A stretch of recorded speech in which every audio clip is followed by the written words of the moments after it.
Muy buenas noches, estudiantes. El día de hoy vamos a dar inicio a la tercera unidad del curso de parasitología correspondiente a parasitosis zoonóticas. Dentro de ellas y justamente enfocados en la clase del día de hoy vamos a tener a la cisticercosis y la hidatidosis. Con respecto a la cisticercosis, creo yo que en algún momento ustedes han escuchado hablar de ella, ya han conocido el parásito que va a ser causante de la cisticercosis, que en este caso viene a ser la Taenia solium. Es la única especie, sí, que se ha podido comprobar científicamente que va a causar cisticercosis en la población humana, y en este caso lo que va a suceder es lo siguiente, que el ser humano lo que va a hacer es albergar a los estadios larvarios de este parásito, conocido como las larvas cisticercos. Y cómo el ser humano adquiere la infección va a ser diferente a lo que ustedes vieron en teniasis. En la teniasis, el ser humano lo que consumía era la carne de cerdo conteniendo las larvas cisticerco, pero para que desarrolle la cisticercosis, lo que va a ingerir es el huevo de este parásito. Con respecto a la hidatidosis, también está relacionado con una infección parasitaria causada por un céstodo, solo que el estadio adulto va a estar presente a nivel del intestino delgado de los perros, perros domésticos, pero también pueden participar cánidos silvestres, dentro de ellos los zorros, o inclusive puede ir variando según la región en la cual nosotros nos encontremos enfocados. Y en este caso, hablando justamente de la hidatidosis, el ser humano también va a albergar un estadio larvario de este parásito, conocido popularmente como el quiste hidatídico.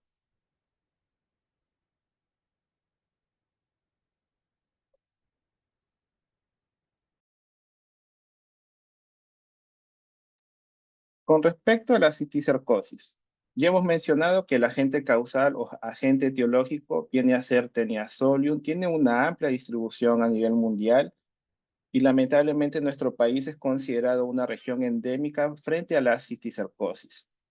Sobre este parásito, pues ustedes ya han conocido al estadio adulto, han podido observar que presenta una región de adherencia conocida como el escólex. Este escólex también es visible en el estadio larvario conocido como larva cisticerco. Y hablando justamente de la infección, ¿qué es lo que va a suceder? Al menos en base a los reportes existentes, es que corresponden a áreas rurales en los cuales las personas no van a presentar o no tienen acceso a un buen saneamiento básico, desarrollando así áreas en las cuales van a eliminar sus heces, sea por presentar letrinas, inclusive estas letrinas van a estar bastante cercanas a colecciones acuáticas, lo cual puede favorecer a futuro la contaminación de estas colecciones acuáticas. Peor aún si estas aguas son utilizadas sea para cultivos o de repente también para consumo humano, permitiendo así lo que es la cisticercosis, ya que en estas colecciones acuáticas o tal vez cultivos puede suceder la contaminación con los huevos de Taenia solium. Al hablar de la cisticercosis, es bueno mencionar que es catalogada también como una infección pleomórfica. Esto principalmente se debe a que en nosotros se va a desarrollar la larva cisticerco, es una larva de casi 1 centímetro de diámetro.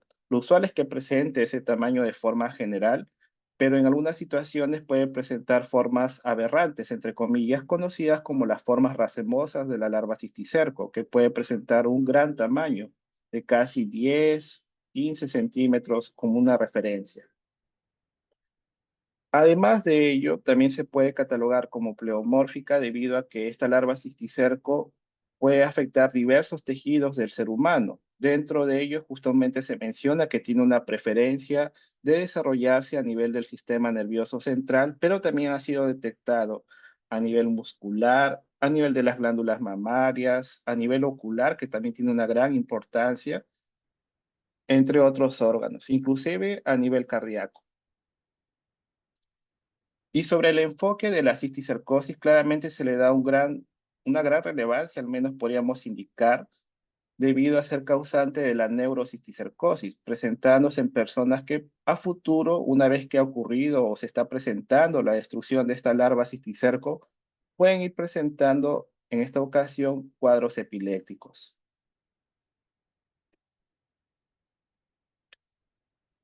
Con respecto a la distribución, hemos podido mencionar lo siguiente, de que La cisticercosis tiene una amplia distribución tanto en lo que es Europa, el continente africano, y aquí en el continente americano se va a presentar principalmente en países que se encuentran en vía de desarrollo. Y como ustedes están pudiendo apreciar, nuestro país es considerado como una zona endémica para la cisticercosis. Al decir que es endémico, a lo largo del año van a ser frecuentes los reportes de casos sobre la cisticercosis, que inclusive van a ir manteniendo a lo largo de los siguientes años. Y esperemos que a futuro, quién sabe, se pueda ya tener un control tal cual de esta transmisión o inclusive la erradicación de esta parasitosis.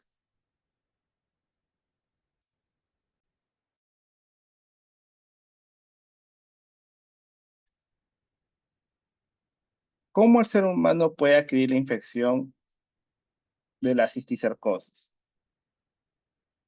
Lo que va a suceder en esta oportunidad es que el ser humano lo que va a ingerir es el estadio del huevo. Este huevo ustedes ya lo han conocido. Si bien es cierto, no se puede diferenciar fácilmente el huevo de Tenia saginata, tengan en cuenta que el usual, al menos como características generales del huevo, es tener una cubierta gruesa, radiada, como se está indicando aquí en el puntero, pero recuerden que dentro de este huevo ya hay una larva desarrollada conocida como la larva oncófera o embrión hexacanto. Ambos términos son válidos.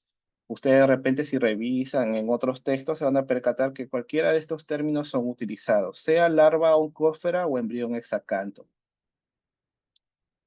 Al mencionar que hay una larva, un embrión hexacanto, esto quiere decir que la larva en esta ocasión va a presentar tres pares de ganchos y estos ganchos van a ser importantes para los procesos de invasión de los tejidos, inclusive dando una mayor relevancia para poder atravesar la pared intestinal.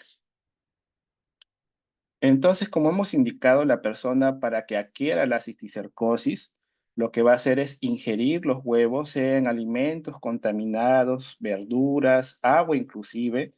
Estos se van a encontrar contaminados con el huevo de Taenia solium. Posteriormente, la persona ingirió estos huevos y estos huevos van a ir pasando a nivel del estómago, van a sufrir la acción de los jugos gástricos y estos jugos gástricos van a permitir la ruptura o el debilitamiento de la pared del huevo, para una vez llegar al intestino delgado y liberarse de esta forma la larva oncófera o embrión exacanto.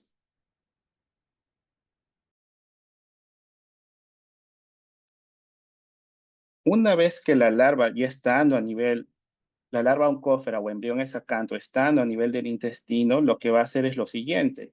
Con acción de sus ganchos, tres pares de ganchos, va a anclarse a nivel del intestino y va a ir penetrando con la acción de algunas enzimas que van a favorecer el proceso de invasión, hasta totalmente atravesar la pared intestinal y poder llegar a la circulación. Justamente la circulación sanguínea es la que permite que el parásito pueda distribuirse en diversos tejidos.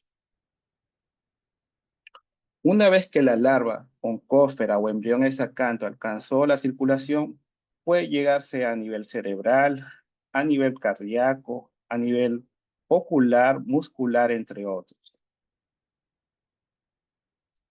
Pero sí tengan en cuenta de que en este caso no es el huevo tal cual el que está llegando a los tejidos, sino que es la larva que se encontraba dentro del huevo, la larva oncófera o embrión exacante, la cual ha penetrado la pared intestinal, cayó a la circulación y una vez que entró a la circulación puede distribuirse a diversos tejidos.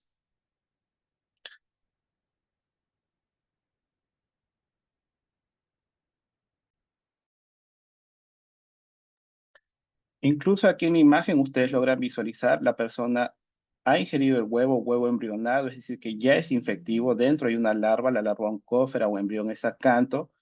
Esta larva es la que va a ir penetrando para intestinal, cae a la circulación, pudiendo instalarse sea a nivel cerebral, muscular, entre otros. Pero una vez que ya llegó a los tejidos, el parásito, la larva oncófera, se va a transformar en la larva cisticerco, pasado casi 4 o 6 meses como una referencia al menos. En el caso de la cisticercosis, tengan en cuenta que el ser humano es un hospedero, pero en esta oportunidad va a ser hospedero intermediario, ya que en nosotros se está dando el desarrollo de un estadio larvario de este parásito. Pero en el ciclo de la Taenia solium, también recuerden que el ser humano va a tener un rol muy importante por ser el único hospedero definitivo. Entonces, ¿cómo o qué medidas podríamos tomar en cuenta para poder controlar lo que es el complejo teniasis cisticercosis? Sabiendo que el ser humano es el único hospedero definitivo, tal vez se podría tomar en cuenta el tratamiento en masa de las poblaciones, más aún sabiendo que son zonas rurales, que muchas veces no tienen el acceso a un centro de salud, al menos dando una dosis o dos dosis al año, pudiendo justamente implementar estos tratamientos en masa de las poblaciones que son endémicas para la cisticercosis, se podría ir controlando, disminuyendo y quién sabe a futuro poder erradicar a este parásito. Otra medida preventiva que sería importante, ¿no? Al menos en esta ocasión, es tomar en cuenta de que ustedes van a tener que trabajar de la mano de otros profesionales de la salud, sean biólogos, médicos veterinarios, y aquí va a ser muy importante la participación de los médicos veterinarios para poder hacer el tratamiento en los cerdos. Esto también puede favorecer en el corte o interrupción del ciclo de este parásito.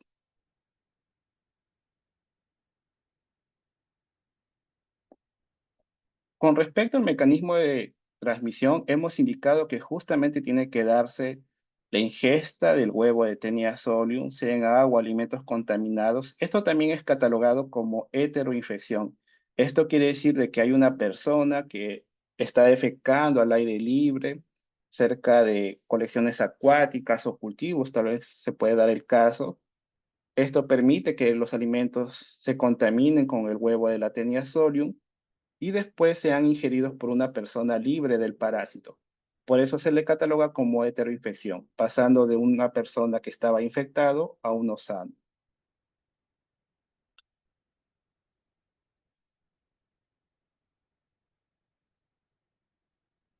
Pero tal vez aprovechando aquí, agregar algo que sí es muy importante hacer mencionado, es que en la cisticercosis nosotros vamos a hacer hospedero intermediario, pero del tipo accidental, ya que el habitual para esta infección vienen a ser los cerdos, que son los que albergan justamente el estadio larvario y que van a permitir la continuación del ciclo biológico, a diferencia del ser humano que se da de forma accidental.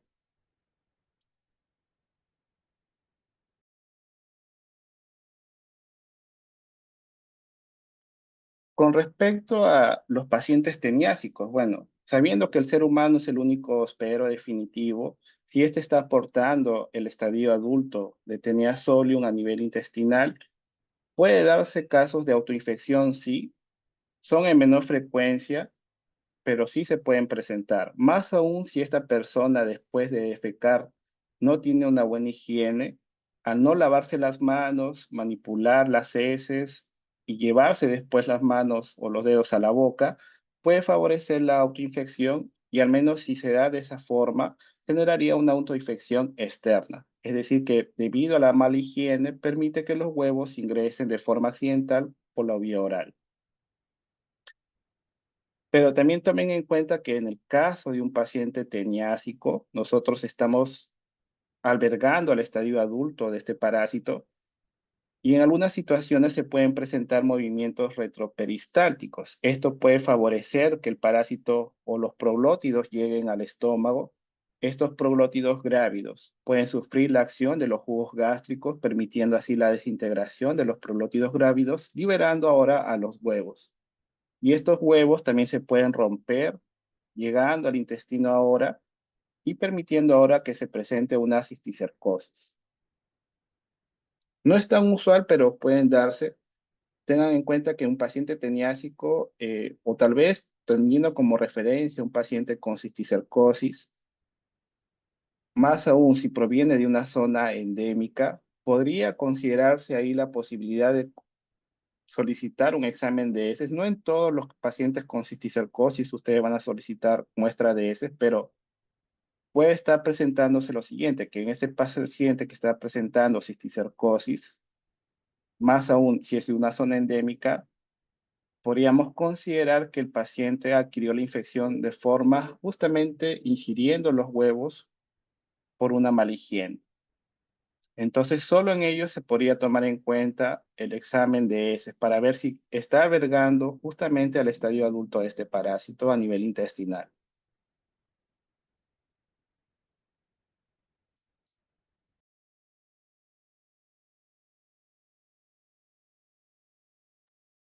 Con respecto a la larva cisticerco, hemos mencionado que esta ya se va a desarrollar en los tejidos. Una vez que ustedes han ingerido el huevo, pasado 4 o 6 meses, ya se estableció el parásito y se transformó en la larva cisticerco.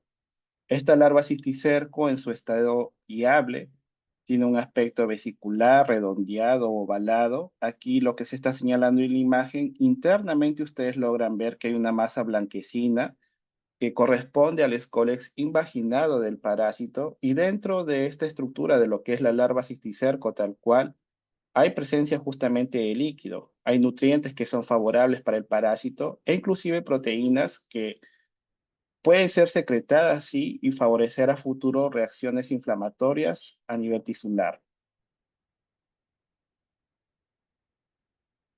Aquí en la imagen del lado derecho ustedes ven lo que corresponde a un corte histológico de la larva cisticerco, en donde se representa que tiene una cubierta justamente de protección, evitando así que se dé un reconocimiento por la respuesta inmune del hospedero. Y lo más importante, tengan en cuenta que dentro se visualizaría el escólex invaginado del parásito. Y con respecto al escoles, quién sabe en algún momento, ¿no? Ustedes sospechen de un paciente con cisticercosis, sea a nivel del sistema nervioso central o de repente a nivel muscular u otro tejido. Esto puede recuperarse mediante una biopsia y poder hacer justamente el análisis en el microscopio una vez que se han realizado los cortes histológicos. Entonces, en los cortes histológicos, ustedes verían una estructura de tipo redondeado, ovalado, y dentro se podría detectar la presencia del escoles, que inclusive es algo que ustedes van a visualizar en la práctica de esta sesión.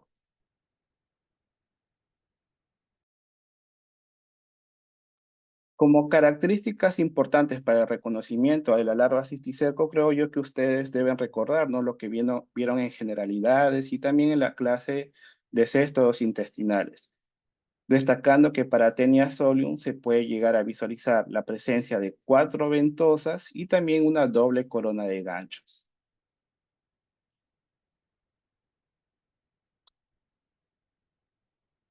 Sobre el desarrollo de la larva cisticerco, ya hemos indicado que son diversos los tejidos que pueden verse afectados debido a su presencia, pero el parásito sí tiene una preferencia por desarrollarse a nivel del sistema nervioso central. Pero a pesar de ello, también se han detectado casos, o se han reportado casos de cisticercosis a nivel ocular, que en la imagen ustedes logran ver la presencia de la larva cisticerco en un estado viable, el cual puede verse en movimiento inclusive.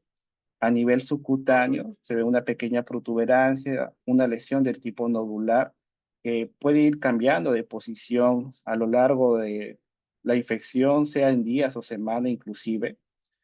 Y como hemos indicado, la gran importancia que va a presentar esta infección parasitaria cuando hablamos de la neurocisticercosis.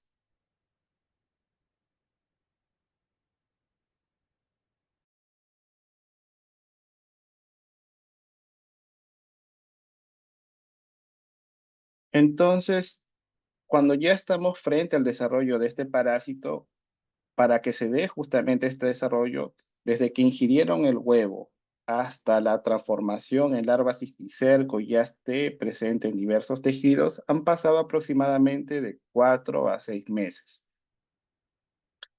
Estando a nivel del sistema nervioso central, el parásito puede mantenerse viable por varios años, inclusive a veces la persona va a presentarse asintomático, y una vez que está sucediendo el reconocimiento por parte de la respuesta inmune del hospedero, esta larva cisticerco va a ir sufriendo alteraciones. Justamente como se indica aquí, va a ir sufriendo modificaciones anatómicas y fisiológicas, permitiendo así que esta larva cisticerco empiece a degenerarse, empiece a destruirse, pasando por los siguientes estadios. En un primer punto tenemos la larva cisticerco vesicular, que es la larva cisticerco, un estadio viable, en donde sí se logra visualizar la presencia del escólex invaginado, pasando posteriormente al estadio de larva cisticerco coloidal, granular y por último el calcificado.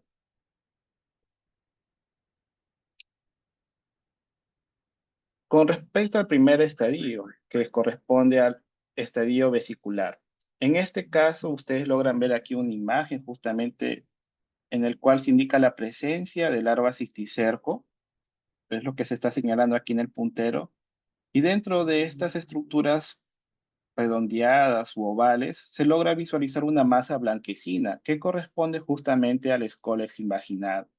Entonces, en el estadio vesicular de la larva cisticerco, nosotros logramos visualizar que esta larva va a presentar una capa delgada, dentro va a contener líquido, el cual es incoloro, y recuerden que en este estadio sí se logra visualizar el escólex invaginado de este parásito. Sobre la permanencia de este estadio puede ser por varios años, hasta que tal vez ya presente justamente una reacción por parte de la respuesta inmune, iniciándose el proceso degenerativo de la larva cisticerco. Y una vez que se inició justamente ya el daño por parte de la respuesta inmune, lo que va a ir sucediendo es que se va a presentar una reacción inflamatoria. Aquí ya pasando al estadio coloidal, vemos que alrededor de la larva se ve una mancha blanquecina que correspondería justamente ya al daño que está sufriendo el parásito, inclusive del tejido circundante. ¿Y qué es lo que va a suceder con esta larva cisticerco? Tiene un contenido, recuerden que hay un líquido, solo que en esta oportunidad este líquido ya se va a presentar turbio y no se va a poder diferenciar la presencia del escólex, debido a que ha entrado en un proceso de degeneración, de destrucción.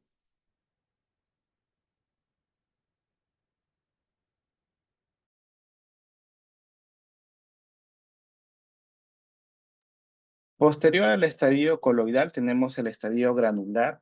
Lo más característico aquí va a ser lo siguiente, de que debido a la destrucción justamente del escoles del parásito, va a presentar o se va a poder observar la presencia de deposiciones de calcio y también este escoles totalmente mineralizado, adquiriendo un aspecto granular. E inclusive el tamaño se va a ir reduciendo poco a poco, hasta llegar al estadio calcificado. Comparando el tamaño aquí del estadio vesicular con calcificado, se ve bastante reducido en su último estadio esta larva cisticer.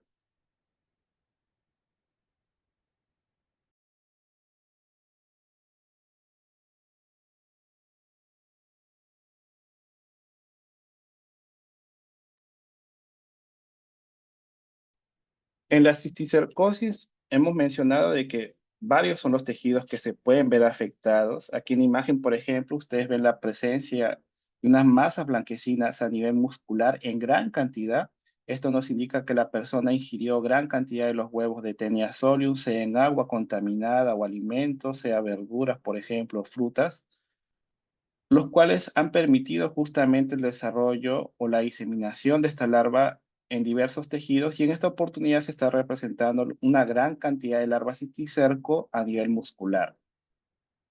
Y estando a nivel muscular, puede haber sí una sintomatología, el cual puede estar asociada a un debilitamiento, dolor muscular justamente, una sensación de cansancio, fatiga y también relacionado con la presencia de calambre. A nivel subcutáneo, como logran ver aquí con el puntero, se ve la presencia de 4 larvas cisticerco, aquí incluso hay una quinta de forma lateral, que se logra observar como lesiones de tipo nodular, como unas protuberancias presentes en la piel.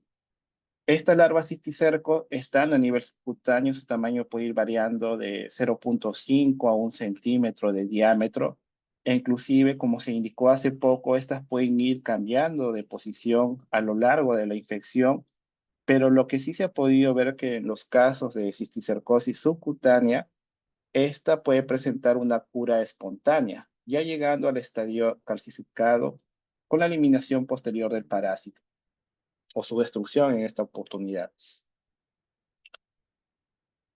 Pero con respecto a lo que es la cisticercosis a nivel subcutáneo, o tal vez como se presenta aquí en imagen a nivel de la lengua, son raros los casos pero estando a nivel de la lengua, como están viendo aquí, se logra ver una protuberancia correspondiente a la presencia de la larva cisticerco. En el ser humano no es tan usual poder detectar tal cual este tipo de localización, pero en los cerdos sí es muy relevante. Sé que tal vez nos alejamos un poco, nos vamos al lado veterinario, pero en los camales suele justamente utilizarse como un criterio para poder ver o saber si los cerdos están infectados con el parásito o no antes de sacrificarlos. Entonces lo que hacen es levantar la lengua y ver si presentan estos nódulos, justamente aquí en la parte posterior de la lengua. A nivel ocular, esta larva de cisticerco se va a instalar a nivel de la retina, presentando una localización subretiniana y en algunos casos puede alcanzar el humor vítreo. Aquí en la imagen en la que se está señalando en este momento, logramos visualizar una larva cisticerco, inclusive dentro de ella ven una masa blanquecina que corresponde al escoles. Entonces estamos frente a un estadio vesicular de la larva cisticerco. Se puede ver móvil inclusive cuando hacen el examen oftalmológico, pero el daño así que podría llevar a una pérdida total de la visión va a estar relacionada cuando ya se presenta la destrucción o se encuentra en un estado calcificado esta larva cisticerca. A nivel ocular puede haber también otro tipo de desarrollo de este parásito, pero en este caso a nivel de la superficie del globo, como están viendo aquí en la imagen.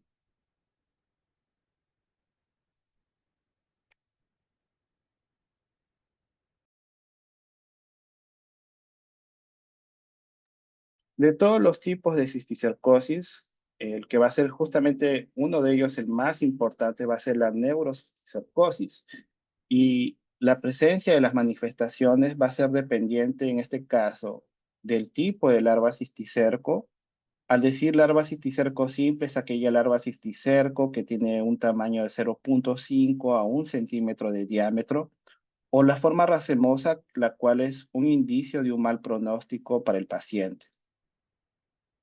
Asimismo, también deberíamos tomar en cuenta la cantidad de larvas cisticercos presentes a nivel cerebral, la localización, si es a nivel del parénquima, si es a nivel de los ventrículos cerebrales o de repente en el espacio subaranoideo.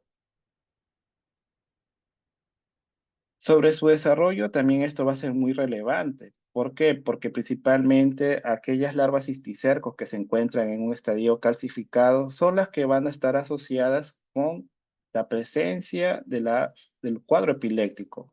Eso termina siendo muy importante cuando tenemos o estamos frente a un paciente con neurocisticercosis. Asimismo, también tomar en cuenta la reacción inmunológica. Esto nos indicaría también que hay una acción por la respuesta inmune, está permitiendo la destrucción del parásito, la liberación de componentes internos, dentro de ellas proteínas que tienen una alta capacidad antigénica. Y esto generaría una reacción inflamatoria alrededor del tejido justamente que se encuentra presente eh, circundante tal vez a la larva cisticerco. Entonces, cuando hablamos de la neurocisticercosis, tengan en cuenta que hay una larva que está creciendo o al menos presentando un tamaño de 1 centímetro aproximadamente o en las formas racemosas de casi 10, 15 centímetros de diámetro. Y estos, debido a su presencia, van a generar un tipo de daño inicial asociado con la compresión a nivel cerebral, también irritativo, en este caso relacionado con la respuesta inmune y la destrucción justamente del parásito, y obstructivos algunas vías que van a ser importantes. Y en este caso vamos a dar una mayor relevancia con el flujo del líquido cefalorraquídeo. Entonces, si hay justamente un daño o hay una obstrucción del flujo de líquido cefalorraquídeo, lo que se va a presentar en el paciente es una hipertensión intracraniana y en algunas situaciones puede llegar a presentar hidrocefalia.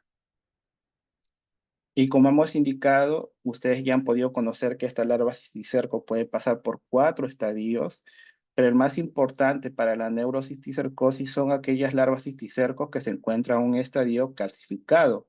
los cuales van a estar asociados frecuentemente con el cuadro epiléptico. Sobre la forma racemosa, ya por su mismo nombre, lo que va a suceder es que esta larva cisticerco va a adquirir formas irregulares, teniendo protuberancias en su superficie, dándole un aspecto justamente de racimo de uvas.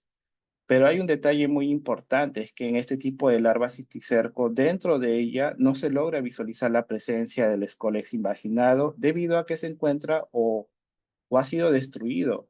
Se encuentra, podríamos indicar que se trata de un escólex degenerado.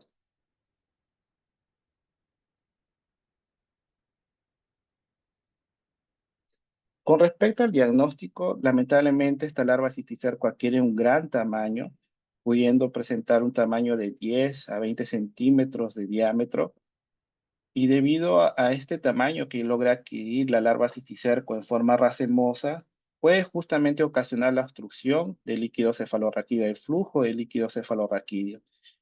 Y con respecto a la localización de este tipo de larvas cisticerco, principalmente se ha detectado a nivel de los ventrículos cerebrales y también a nivel del espacio subaranoideo. Y debido a todas las características que hemos mencionado, debido a esta forma irregular, las localizaciones, en la mayoría de los casos, lamentablemente, termina siendo un mal pronóstico para el paciente. Inclusive también generando desafíos en el diagnóstico, porque ustedes aquí en la imagen logran visualizar justamente que hay un cuerpo extraño a nivel cerebral, pero dentro de su contenido ustedes no logran visualizar la presencia del escole. Recuerden que para la forma racemosa esto no suele ser visualizado, dificultando justamente el diagnóstico.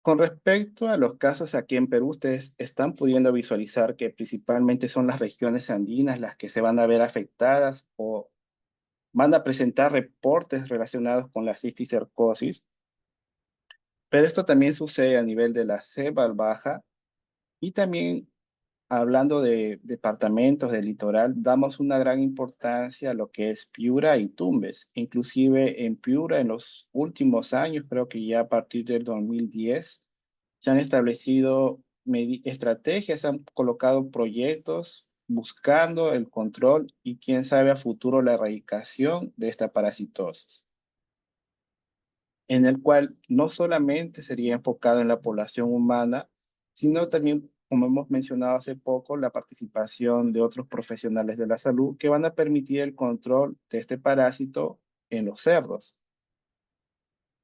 Entonces, hablando ya de departamentos que van a ser relevantes con la transmisión o que indican un mayor número de reporte de casos sobre cisticercosis, damos con relevancia o con un énfasis en lo que es Tumbes, en Piura, también a nivel de Cusco, en Apurímac y también en Junín.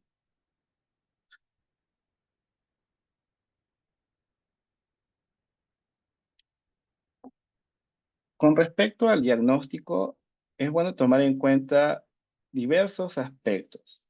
Claramente ustedes van a ver lo que es el aspecto clínico, ver las manifestaciones que va a presentar el paciente, más aún si hablamos de una neurocisticercosis, como hemos mencionado hace poco, el que presente cuadro epiléptico, ustedes lo pueden tal vez considerar ya ahí en el diagnóstico diferencial a la cisticercosis, pero esto posteriormente tiene que ser confirmado sea con el uso de imágenes o con pruebas de laboratorios, dentro de ellas las pruebas inmunológicas.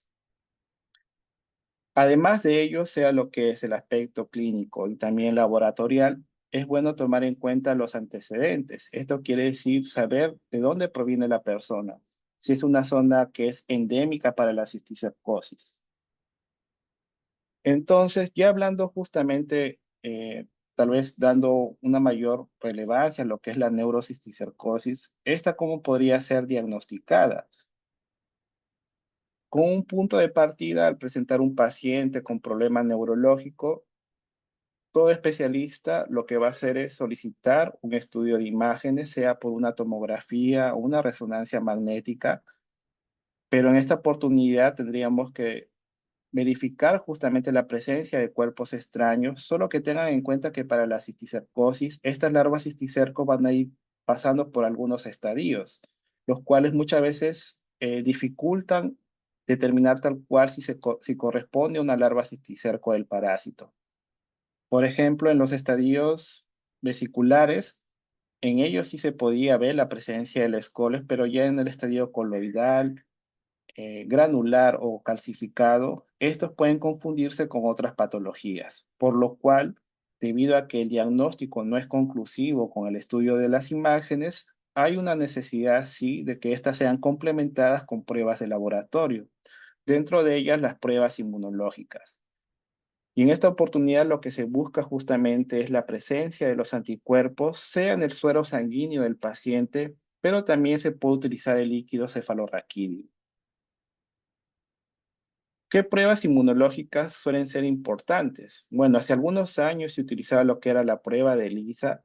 Sin embargo, presentaba una menor sensibilidad. Esto quiere decir que podría dar reacciones cruzadas con otras parasitosis.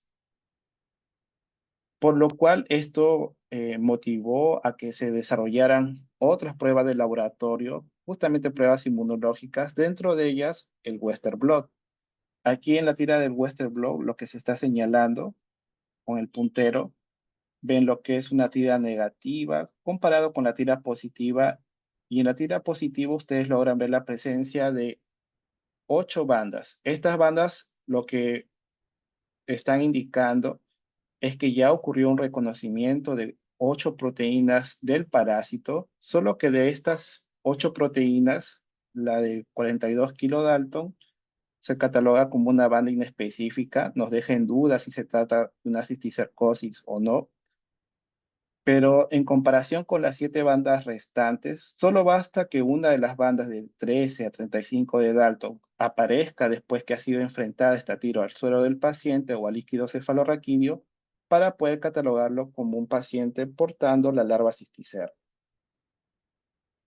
Entonces, al menos para el Western blot, hoy en día, incluso por el Ministerio de Salud, también para poder verificar o hacer un control de calidad, que justamente lo realiza el Instituto Nacional de Salud, es utilizar el Western blot para el diagnóstico de la cisticercosis, debido a su alta especificidad y sensibilidad. Y como hemos indicado, solo basta que una de las bandas, una de las 7 bandas que son específicas para este parásito, aparezcan para poder catalogarlo como positivo frente a la cisticercosis.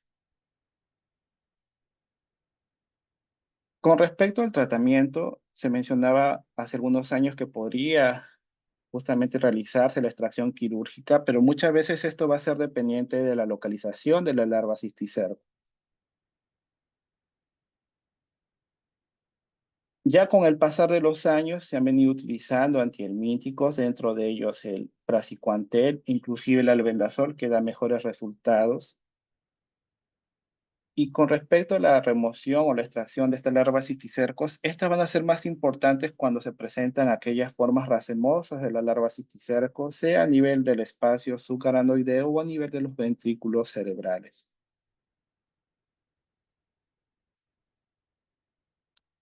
Otro detalle que tal vez se está dejando pasar por alto, y ustedes ya más adelante en el curso de farmacología van a poder ver con mayor detenimiento cada uno de estos aspectos, porque cada caso tiene que ser evaluado. Pero ¿qué es lo que sucede con el tratamiento con el antihelmíntico? Particularmente con el albendazol, que el uso del albendazol puede generar efectos adversos e inclusive al ser utilizado el albendazol va a provocar la muerte del parásito, liberándose proteínas las cuales van a ser reconocidas por nuestra respuesta inmune, favoreciendo una reacción inflamatoria. Y esto sí tiene que ser controlado por el médico con el uso de los corticoides.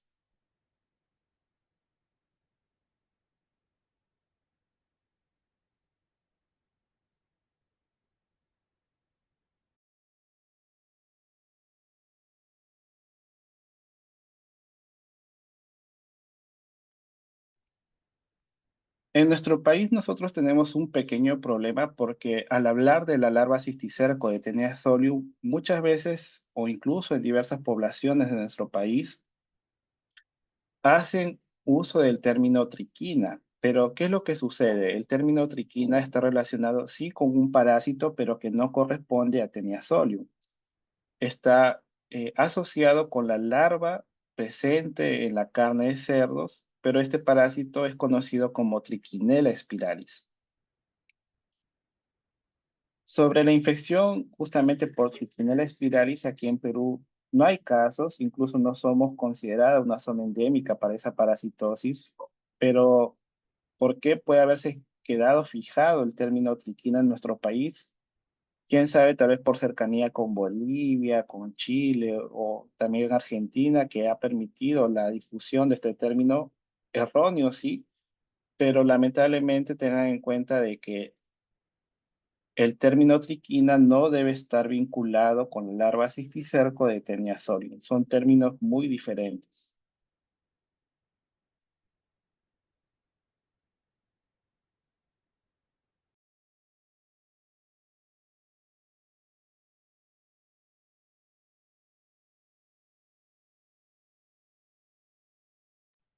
Y ustedes, al menos para que tengan una idea de en qué consiste la triquinelosis o triquinosis,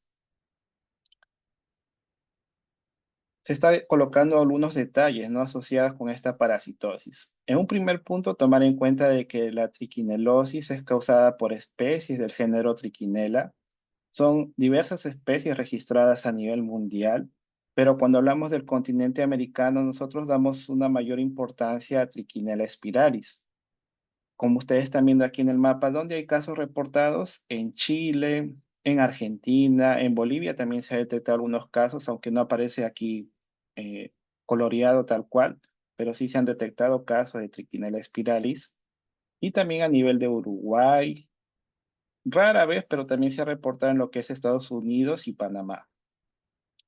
Asimismo, tengan en cuenta de que Trichinella spiralis es un helminto, pero que pertenece a otro grupo parasitario. Dentro de los helmintos, pertenece al grupo de los nemátodos, a diferencia del Teniasolium que corresponde a un céstodo. En su ciclo sí es bastante complejo también. Ustedes están pudiendo ver aquí en la imagen que en esta oportunidad el estadio infectivo viene a ser la larva L1, también conocida como la larva muscular de Trichinella spiralis, que va a estar presente en la carne de cerdo. Entonces el ser humano ingirió esta carne de cerdo mal cocida, cruda, contiene larvas justamente en la musculatura de este animal. Ustedes lo ingieren, pero tengan en cuenta algo, que estas larvas son microscópicas, miden aproximadamente 100 micras, en comparación de la larva cisticerco de Taenia solium, que mide aproximadamente 1 centímetro de diámetro. Las larvas cisticerco de Taenia solium sí son visibles en la carne de cerdo, si hacen inspecciones, e inclusive es algo que se hace en los camales o en los mataderos. Al supervisar o visualizar la carne de los cerdos, ustedes pueden detectar que está infectada con larvas cisticerco de Taenia solium, pero para el caso de Trichinella spiralis, estas larvas son microscópicas, no son visibles a simple vista. Entonces, para que el ser humano adquiera la infección por Trichinella spiralis, lo que está ingiriendo justamente es la carne de cerdo contaminada con la larva muscular. Una vez que ingirieron la carne, pasó por el estómago, llegó al intestino y ya sufrió la acción de los jugos gástricos. Se va a liberar la larva L1. Esta después se va a adherir al nivel de la mucosa y se va a transformar en los estadios adultos. Pero una vez que se ha desarrollado en los estadios adultos, ocurre la reproducción sexual, pero en este caso particular la hembra no es que va a eliminar huevos y estos van a salir por las heces, sino lo que va a eliminar la hembra son larvas. Y estas larvas se van a dirigir principalmente al tejido muscular del hospedero, teniendo una preferencia por desarrollarse a nivel del tejido muscular estriado, inclusive teniendo también una preferencia por alojarse a nivel del diafragma, pudiendo tener una repercusión a nivel respiratorio. Entonces, en el desarrollo de Trichinella spiralis, el ser humano alberga al estadio adulto, hasta ese punto seríamos hospedero definitivo. pero posteriormente la hembra lo que va a ir eliminando son larvas, las cuales se van a dirigir a la musculatura del hospedero. Y ahora pasaríamos a ser el hospedero intermediario, por lo cual, incluso cuando hablamos de Trichinella spiralis, indica que es un parásito que presenta ciclo autoheteroxeno. Esto quiere decir que en un único hospedero se está desarrollando el estadio o los estadios adultos y también los estadios larvales que se van a quedar a nivel muscular. Para el diagnóstico de esta parasitosis, hace algunos años se hacía la búsqueda justamente de la larva a nivel muscular, pero esto era prácticamente ir picoteando el tejido del paciente, ¿no? Para ver si tenían la suerte de poder encontrar o no a la larva. Por lo cual ya se ha tenido que desarrollar pruebas inmunológicas para tener un resultado en poco tiempo, incluso mucho más rápido, en comparación con las biopsias. Pero sí tengan en claro de que aquí en Perú no hay casos reportados por el momento, ¿no? Casos de Trichinella spiralis y no somos catalogados como una zona endémica para esta parasitosis. Mucho más tengan en cuenta de que el término triquina no tiene nada que ver con la larva cisticerco de Tenia sol.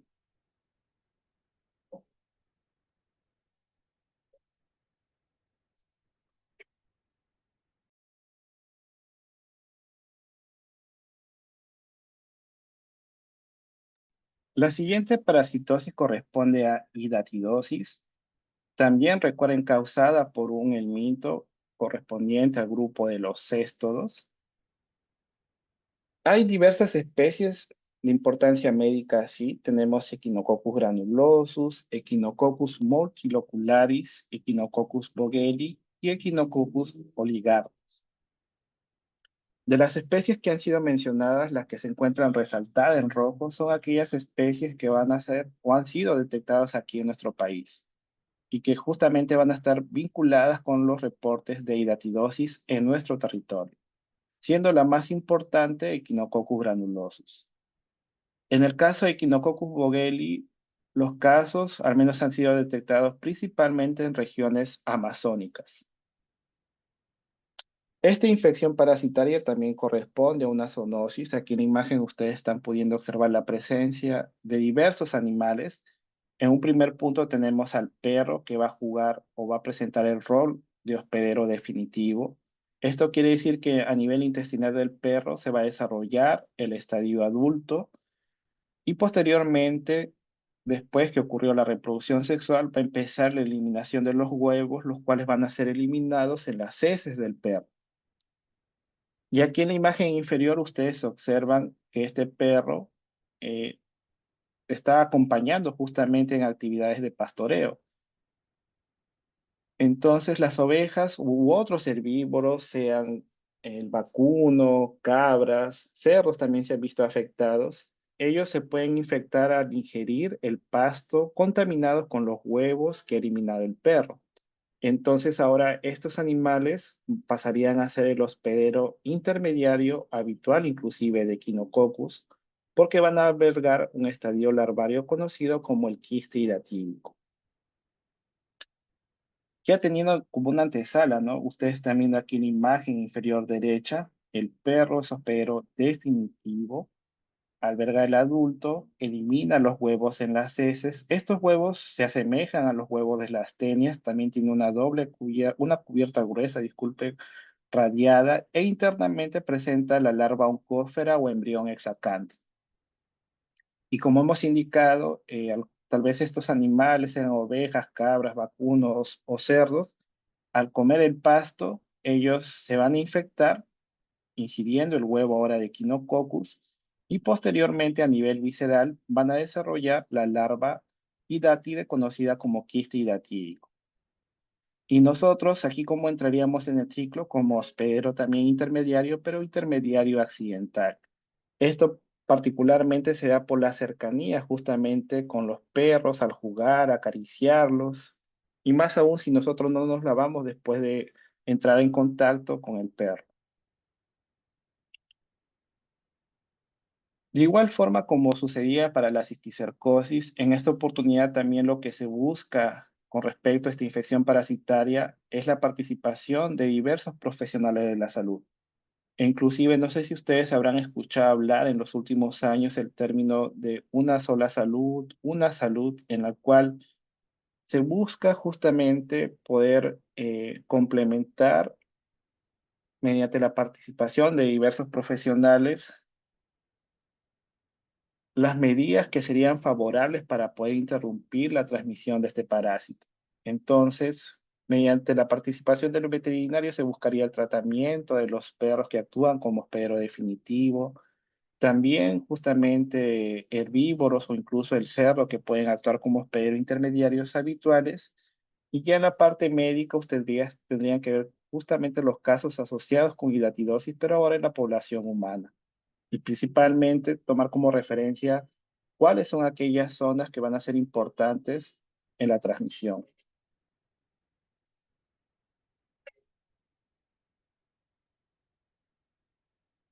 Aquí en el mapa ustedes están logrando visualizar que hay diversos continentes que pueden ser afectados a nivel de Europa, en la región norte de África, pero aquí, al menos cuando hablamos de la región sur del continente americano, también como se indica aquí, el Perú va a ser catalogado como una zona endémica frente a la hidatidosis. Y en su estadio adulto, si bien es cierto, ustedes lo van a conocer la próxima semana en laboratorio, tengan en cuenta algo, que ustedes conocen el adulto de Echinococcus granulosus, pero este estadio no lo va a desarrollar o no se va a desarrollar en el ser humano, únicamente se va a desarrollar a nivel del intestino delgado del perro.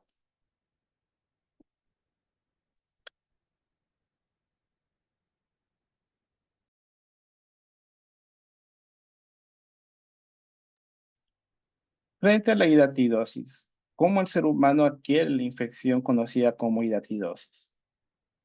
Nosotros lo que vamos a ingerir es el huevo del parásito. Este huevo, como hemos indicado, se parece mucho al huevo de las tenias, tiene una cubierta gruesa, radiada y dentro, este huevo, recuerden que ya está embrionado. Esto quiere decir que dentro de este huevo hay una larva conocida como la larva oncófera o larva o embrión exacante, que es prácticamente lo mismo que hemos podido mencionar para la cisticercosis. Entonces, tanto para cisticercosis como para hidatidosis, el ser humano lo que está ingiriendo es el huevo de los parásitos. Una vez que ingirió este huevo, va a pasar por el estómago, sufre la acción de los jugos gástricos, se rompe o se va a ir generando la ruptura de la cubierta que presenta el huevo, para así liberar a la larva que se encuentra internamente, ya estando a nivel del intestino delgado. Una vez que se liberó la larva oncófera o embrión hexacanto, recuerden que tiene unos ganchitos que le van a permitir ir invadiendo la pared intestinal, también con la acción de diversas enzimas.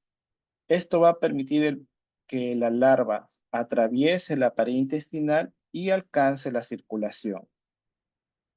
Una vez que alcanzó la circulación, puede llegar a diversos órganos, pero de preferencia a nivel hepático y también a nivel pulmonar. Pero como están viendo aquí en la imagen, también se ha detectado en otros órganos. Se ha detectado a nivel cerebral, a nivel cardíaco, a nivel del vaso y también a nivel óseo. En menor frecuencia, pero también se ha podido detectar en esos órganos que han sido mencionados.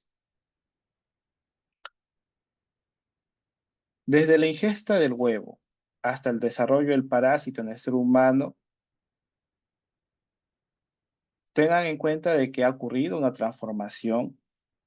Al inicio este huevo tenía la larva oncófera o embrión hexacanto, pero en ustedes el parásito se va a transformar en la larva hidátide que posteriormente es cubierta por el tejido del hospedero, pasando ahora a ser catalogado como el quiste hidatídico. Pero en el ciclo tal cual tenemos lo siguiente, de que el perro tiene una gran importancia porque es el hospedero definitivo. Son perros domésticos, ellos se van a ver afectados justamente por este parásito, pero también podríamos tomar en cuenta la participación de cánidos silvestres, dentro de ellos los zorros. Entonces, como hemos mencionado, el perro va a albergar el estadio adulto, pero ¿cómo es que el perro se infectó? En esta oportunidad, el perro ingirió vísceras crudas, vísceras tal vez de una oveja, de una cabra, de una vaca, un cerdo, que presente justamente la larva de Echinococcus. Entonces, una vez que el perro ingirió el quiste hidatídico, en él, cada protoescólice que está presente en el quiste hidatídico se va a transformar en un adulto. Nosotros, por la cercanía con el perro, sea al jugar, al acariciarlo, porque hay huevos que se pueden quedar adheridos en el pelaje y si no nos lavamos las manos, podríamos adquirir de forma accidental esta parasitosis. Pero lo usual, lo que sucede inclusive en el campo, es de que el perro defeca en el campo y posteriormente en este campo también va a haber presencia de animales. Las ovejas, las cabras comen el pasto, pasto contaminado con el huevo, y en estos herbívoros, o incluso el cerdo, entre otros animales, se va a desarrollar la larva hidátide, que es cubierta posteriormente por una membrana, transformando ahora o ser catalogado en este punto como el quiste hidatídico. Aquí en la imagen inferior izquierda ustedes ven un hígado que contiene unas masas blanquecinas, en unas pequeñas protuberancias inclusive, correspondiente cada una de ellas a un quiste hidatídico de Echinococcus granulosos. Pero recuerden que para que el ser humano se infecte, lo que ingirió es el huevo. Este huevo, ustedes tal vez lo pueden ingerir accidentalmente por el contacto con el perro, más aún si ustedes no se han lavado, de repente le dan el beso, les mete la lengua en la boca, puede haber transmisión de este huevo de Echinococcus. Y lo otro también sería muy importante que hay cultivos que también se pueden encontrar contaminados con el huevo de este parásito.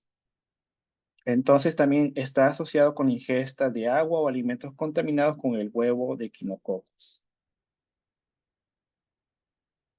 Pero si no se vayan a confundir, en esta oportunidad, si hay vísceras conteniendo quistes hidatídicos, estos únicamente son efectivos para el perro. Si el perro consume estas vísceras crudas, por eso incluso aquí en la imagen se ve, ¿no? Que hay una persona que le está dando vísceras crudas al perro. En estas vísceras, si hay presencia del quiste hidatídico, va a continuar el ciclo biológico del parásito, para dar ahora origen o formación a los estadios adultos a nivel del intestino, pero del perro, no del humano. El humano no adquiere la infección por la ingesta de hígado crudo, solo sería asociado con la ingesta del huevo.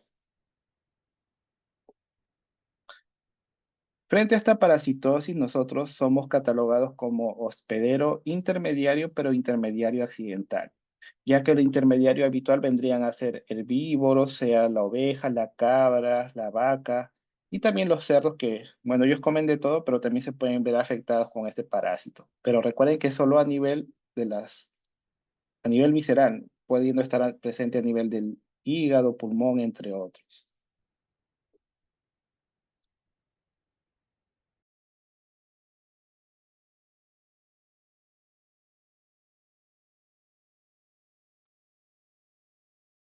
Con respecto al desarrollo del parásito en el hospedero intermediario, sea intermediario habitual o accidental, en este caso el accidental corresponde al ser humano, lo que va a suceder es lo siguiente: ingerimos el huevo, posteriormente de este huevo se va a liberar la larva oncósfera o embrión hexacanto,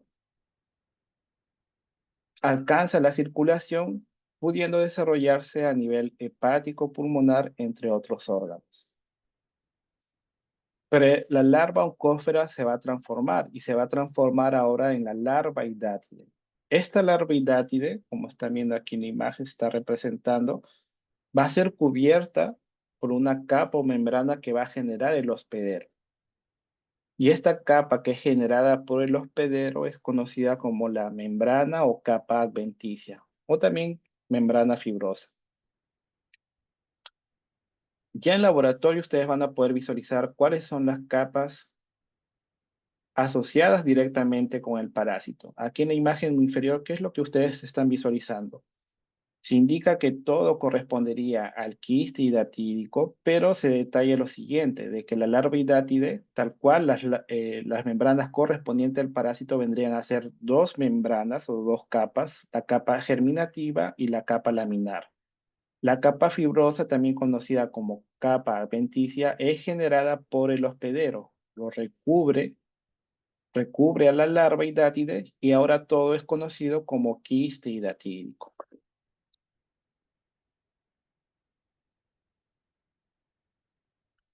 Sobre el aspecto que presenta este quiste hidatídico, como están viendo aquí en la imagen, se asemeja mucho a globos rellenos con agua en gran cantidad, inclusive presenta líquido, que es conocido como el líquido hidatídico. Y sobre el desarrollo de este quiste hidatídico también es algo similar a lo que ustedes han podido visualizar para las larvas cisticerco. Puede ir sufriendo alteraciones durante su desarrollo, su permanencia en el ser humano. Con respecto a estas capas, pues ya hemos indicado que la capa fibrosa o adventicia es la que genera o produce el hospedero frente al parásito, frente a la presencia del parásito. La capa laminar, una capa intermedia, ya ustedes lo van a ver después en práctica, que son como láminas una sobre otra. Y la capa germinativa sí va a tener una gran importancia porque a partir de ella se van a ir formando vesículas prolígeras por reproducción asexual de tipo brotamiento, y dentro de estas vesículas prolígeras ustedes van a observar la presencia de unas unidades conocidas como protoescólices. Inclusive aquí en la imagen ustedes lo ven, lo que se está señalando con el puntero, se ve una capa bien delgada de tipo rugosa que corresponde a la capa germinativa. Si damos o seguimos avanzando, vemos que a partir de ella se ha formado una vesícula prolígera, se mantiene hasta inclusive un pedúnculo que une la capa germinativa con esta vesícula, pero posteriormente se va a ir desprendiendo para formar ahora, en este caso, o ser parte del líquido hidatídico.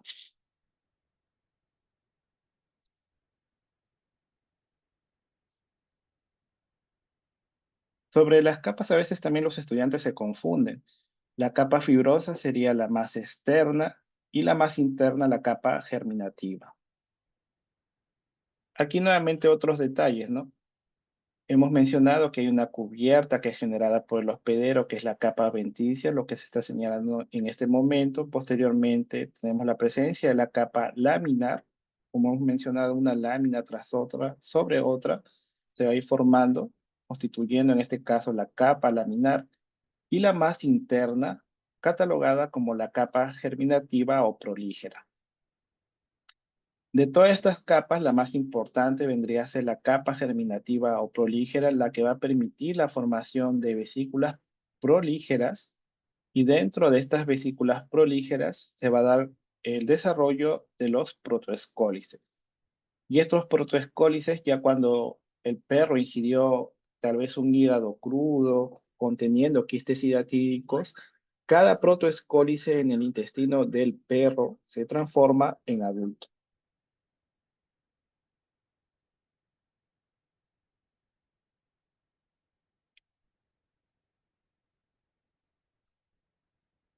Sobre el aspecto, ya ha sido mencionado de que este quiste hidatídico se asemeja mucho a lo que es un globo lleno de agua. Sobre el tamaño puede ir variando, ¿no? De 10 centímetros, 20 centímetros, 30 también en algunos casos, dependiendo claramente del órgano que está siendo afectado. Pero dentro hay una gran cantidad de líquido que puede contener sea mucopolisacáridos, colesterol, proteínas. Inclusive en este caso hay proteínas que van a ser muy importantes porque tienen una alta capacidad antigénica. Esto quiere decir que van a ser reconocidas por nuestro sistema inmunológico.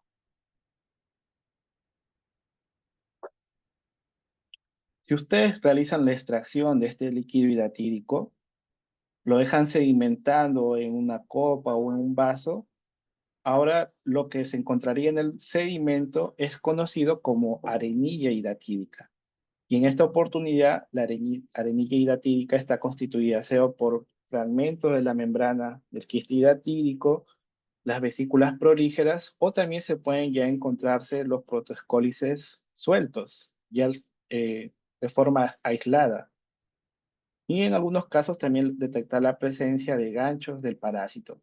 Estos protoescólices, los que están observando en este momento, se está señalando, cada uno de ellos corresponde a un protoescólice. Y en estos protoescólices hay presencia de un escólice que, al menos en este momento, se encuentra invaginado. Y lo característico que estos protoescólices van a presentar un escólex invaginado, el cual va a presentar doble corona de ganchos.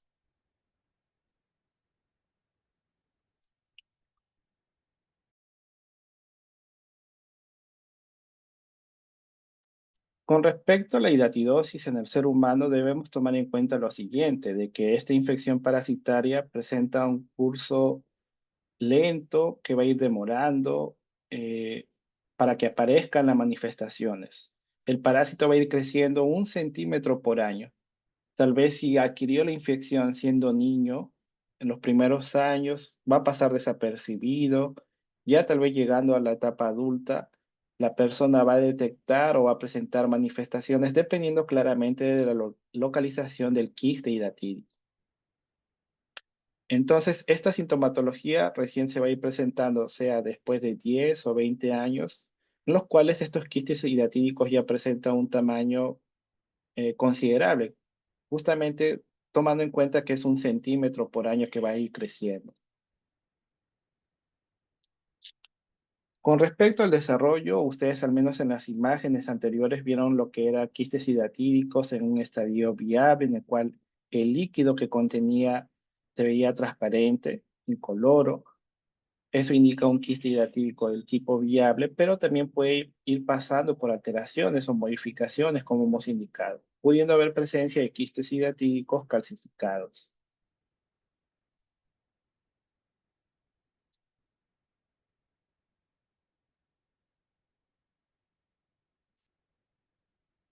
Según los reportes, lo que nosotros podríamos tomar en cuenta es lo siguiente, de que este parásito, o en esta oportunidad el quiste hidatídico, se puede desarrollar en diversos órganos, pero los dos órganos que son más afectados vendrían a ser el hígado y el pulmón. Casi el 60% de los casos corresponde a una hidatidosis hepática, seguido de la hidatidosis pulmonar, y otros órganos que conforman el 10% restante, sea a nivel cardíaco, a nivel cerebral, a nivel del vaso u óseo o subcutáneo.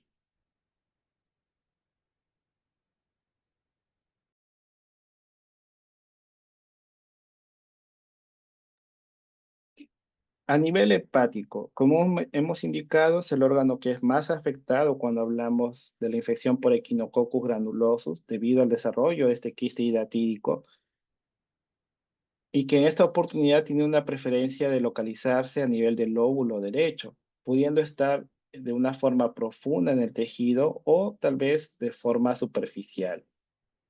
Debido al crecimiento que va a ir presentando este quiste hidatídico, 1 centímetro por año, va a permitir la compresión del órgano que está siendo afectado y también de conductos que son importantes, sean vasos o inclusive la vía biliar. Y esto como una consecuencia se va a ir manifestando debido a disturbios hepatogástricos y también en el paciente se va a mencionar la sensación de plenitud. A veces por el examen físico también se puede detectar como masas palpables en esta región afectada. Y en los casos graves, principalmente cuando el quiste adquirió un tamaño mayor a 15 centímetros, o de repente también puede estar asociado con la formación de quistes hidatídicos secundarios, debido al gran tamaño que está presentando este quiste hidatídico, va a generar una congestión portal y también va a afectar en el flujo de la bilis, pudiendo también el paciente presentar ictericia y ascitis. Aquí en la imagen inferior, por ejemplo, ustedes logran visualizar que se está realizando la extracción de este quiste hidatídico. Se ve ahí una estructura redondeada, conteniendo una gran cantidad de líquido, el cual tiene que hacerse con mucho cuidado porque se tiene que evitar la ruptura de este quiste hidatídico. Pero con respecto a la extracción, eso ya ustedes cuando lleguen a la etapa de justamente en el bloque de clínicas van a tener que evaluar cada uno de estos casos, si es posible realizar este quiste hidratídico o no, o de repente buscar alternativas que favorezcan la destrucción justamente de Echinococcus granulosos, sea mediante aspirados o la aplicación de antihelmínticos.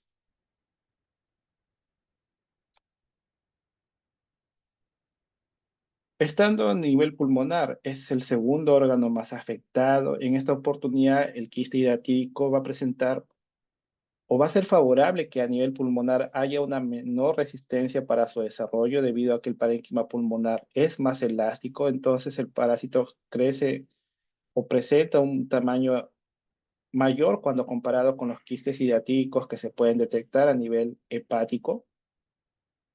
Pero al ser tan grande, esto va a tener una repercusión, pudiendo comprimir los bronquios y los alveolos. Y en el paciente ustedes podrían visualizar justamente lo que es un cansancio, fatiga, falta de aire y también tos con expectoración, que en algunos casos puede estar acompañado con sangre, lo que es la hemoptisis. Pero debido a que está tosiendo constantemente, hay una acción mecánica y debido a estos movimientos bruscos y también acompañado con la tos, esto podría provocar la ruptura del quiste hidratídico.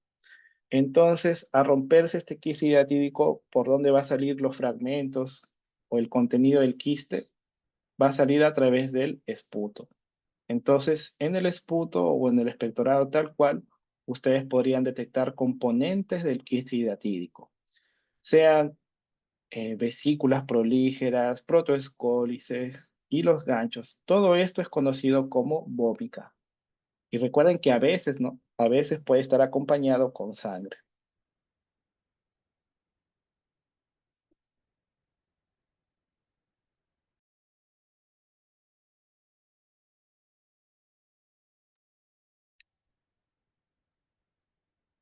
A nivel cerebral también se ha podido ver de que el parásito puede adquirir un gran tamaño. Como están viendo aquí en la imagen, está abarcando casi un 30% a nivel cerebral, el cual puede estar relacionado con cuadros de convulsiones en el paciente que inclusive se pueden confundir con una cisticercosis. Entonces ahí tienen que hacerse un diagnóstico diferencial, más aún con aquellas formas aberrantes que presentaban la larva cisticercos, conocidas como las formas racemosas. En el caso de la hidatidosis ósea, lo más llamativo es de que el parásito no va a estar cubierto por la membrana adventicia. Eso suele ser bastante llamativo cuando se detecta la presencia de quistes hidratídicos a nivel óseo.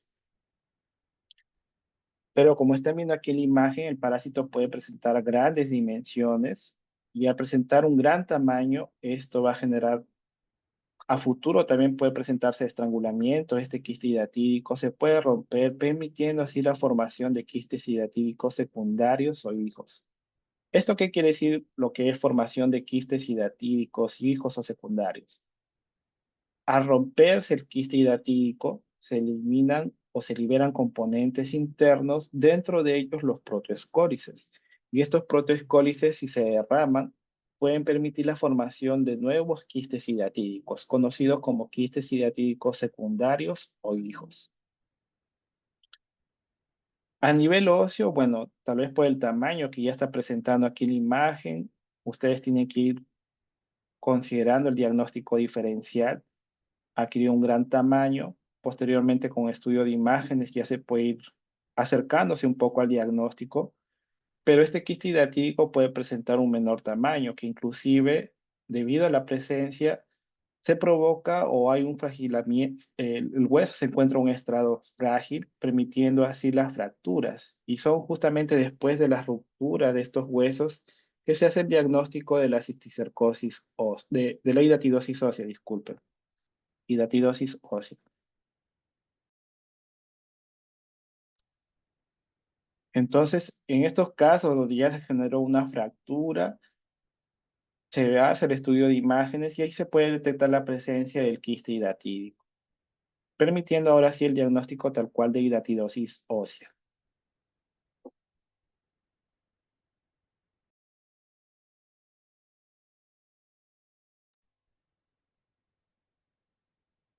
Con respecto a este quiste hidatídico, Ya ustedes más adelante esto van a ir evaluando cada uno de estos casos cuando lleguen a la parte de clínica, si va a ser posible realizar la extracción del quiste hidratídico o no.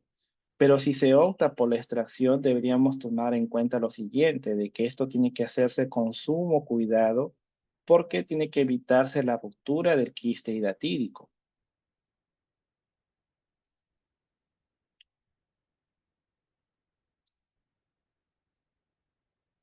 Y si se rompe este quiste hidratídico, ¿qué es lo que podría provocarse en la persona?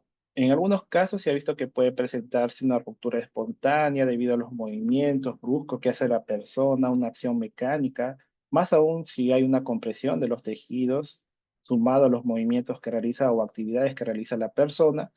Estos pueden generar una ruptura espontánea del quiste hidratídico, pero uno de los más importantes también, como hemos mencionado, es durante la extracción del quiste hidratídico, el cual tiene que irse haciendo cuidadosamente, evitando la ruptura del parásito. Pero si se rompe este quiste hidratídico, ¿qué es lo que podría desencadenarse? Como un primer punto hemos mencionado de que si hay ruptura de este quiste hidratídico, se pueden liberar los protoescólices y estos protoescólices pueden permitir la formación de nuevos quistes hidratídicos hijos o secundarios.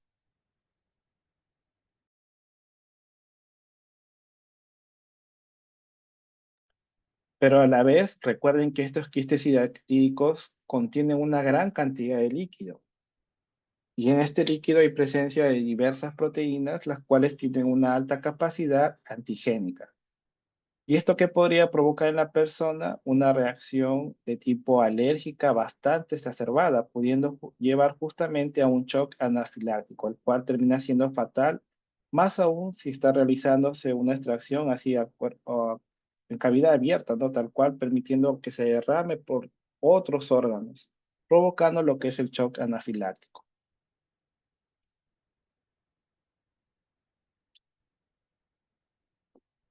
Sobre la hidatidosis en Perú, ¿qué es lo que nosotros deberíamos tomar en cuenta? Incluso ya tal vez como medidas de prevención o control a futuro, evitar de que se den las vísceras crudas de ovejas, cabras, del cerdo, también más aún si son de zonas endémicas.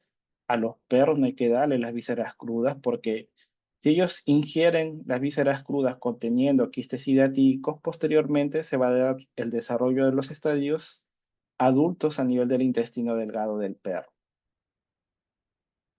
Entonces, controlando este comportamiento, podríamos ir interrumpiendo la transmisión de equinococcus granulosos.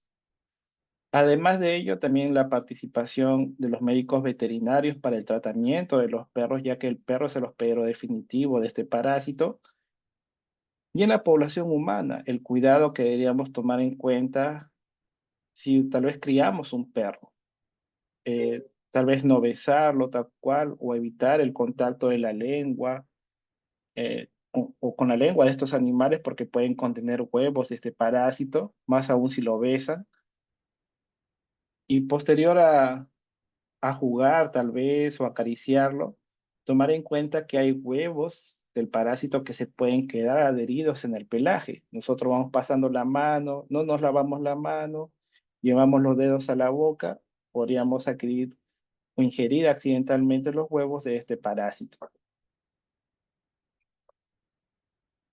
Con respecto a la transmisión, ustedes están viendo que principalmente son las regiones andinas las que se van a ver afectadas dentro de lo que tenemos Junín, en Cusco, en Arequipa también una importancia, en Puno, Apurímac, y en Lima se ve aquí, al menos en este mapa que se está representando, que hay una gran cantidad de casos asociados justamente a Lima. Pero Lima tal cual no es una zona en la cual se realice la crianza de ovejas, de cabras, de ganado vacuno. Entonces, ¿por qué hay una gran cantidad de casos reportados? Esto se debe a que hay migración. Hay personas que provienen de otras regiones, posiblemente regiones que son endémicas para la hidatidosis, que adquirieron la infección siendo niños, llegaron aquí a Lima pasados los años, ya siendo adultos, Y tomando también como referencia que el parásito fue creciendo 1 centímetro por año, después de 10, 20 años que van a presentar las manifestaciones. Y estas van a ser diagnosticadas estando ya en Lima. Pero esto no quiere decir que haya transmisión justamente tal cual en la región de Lima, sino de que se están detectando casos de personas procedentes de otros departamentos.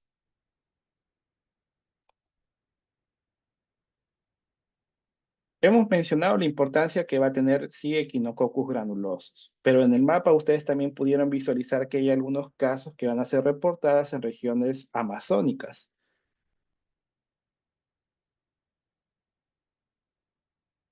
Y al menos cuando hablamos de las regiones amazónicas, dentro de ellas Loreto, podríamos destacar lo siguiente, que hay presencia de otra especie de Echinococcus, que en este caso corresponde a Echinococcus bogheri, que es causante de la hidatidosis poliquística.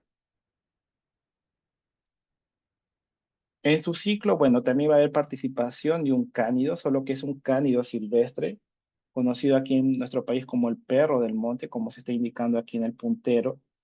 Y en estas regiones amazónicas, el hospedero intermediario van a ser roedores, también conocido aquí en nuestro país como la paca. Los perros domésticos también pueden actuar como hospederos definitivos de este parásito, pero principalmente se ha detectado la participación de los perros del monte. En la infección por Echinococcus bogheli, lo mencionamos como una hidatidosis poliquística debido a que hay desarrollo justamente del quiste hidatídico, se forma una cavidad grande, mayor a 15 centímetros, pero internamente se van a ir formando otros quistes hidatídicos, como están viendo aquí en la imagen una vez que se abrió la cavidad. E inclusive estos quistes hidatídicos pueden estar interconectados, que es lo más característico cuando hablamos de la infección de Echinococcus bogheli, por lo cual se le cataloga como causante de la hidatidosis poliquística. En comparación de Echinococcus granulosus, que lo característico es la formación de un único quiste hidatídico, si se rompe, bueno, se generarían quistes hidatídicos secundarios. Pero para Echinococcus bogheli vemos que hay una única cavidad que contiene una gran cantidad de quistes hidatídicos. Hacer la diferenciación, si al menos en este caso es una infección por Echinococcus bogheli o granulosus, únicamente se podría hacer mediante la observación de los ganchos que liberan los protoescólices, siendo más grandes para Echinococcus bogheli. Pero eso ya termina siendo termina presentando un aspecto más biológico que muchas veces se termina dejando de lado en la parte hospitalar.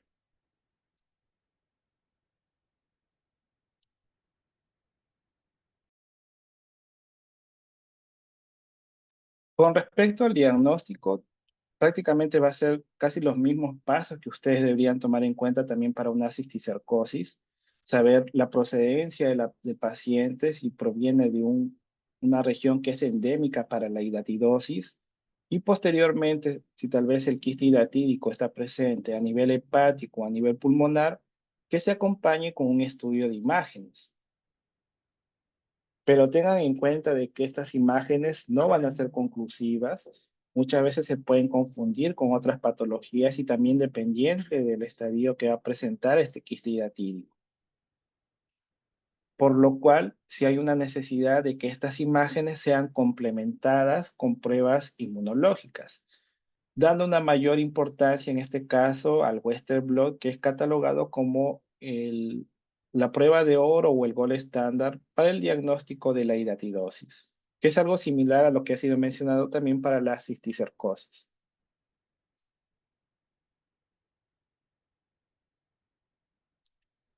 Asimismo, una vez que tal vez ustedes han detectado la presencia de este quiste hidatídico, se puede recuperar el contenido, realizar un aspirado como se está representando aquí en la imagen. Se está aspirando el contenido del quiste hidatídico y posteriormente se hace la observación en el microscopio para detectar la presencia de los protoescólices. Pero en algunas situaciones, ¿qué es lo que ha sucedido? De que del aspirado no se logra visualizar la presencia de los protoescólices y esto particularmente sucede en aquellos quistes hidatídicos que son estériles. en los cuales no ha ocurrido el desarrollo de la membrana germinativa. Es inusual, pero pueden presentarse.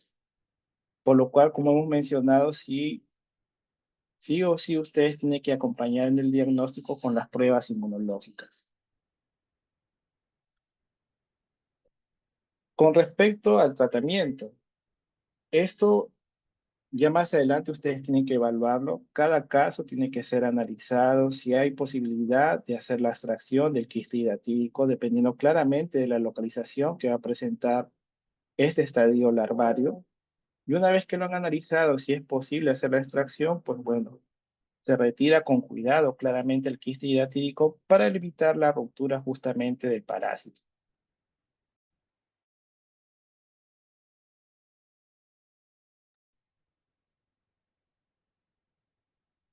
Con respecto al tratamiento, se hace uso del albendazol y al menos si se va a tomar en cuenta realizar la extracción de este quiste hidratídico, tiene que hacerse el tratamiento antes y después de haber realizado la extracción del quiste hidratídico con la finalidad de que no haya tal vez generado o no se haya roto tal vez una parte del fragmento de este quiste hidratídico que haya permitido la liberación de los proteocólices. Y mediante este tratamiento con antihelmíntico, lo que se evitaría es la formación de quistes hidratídicos hijos o secundarios.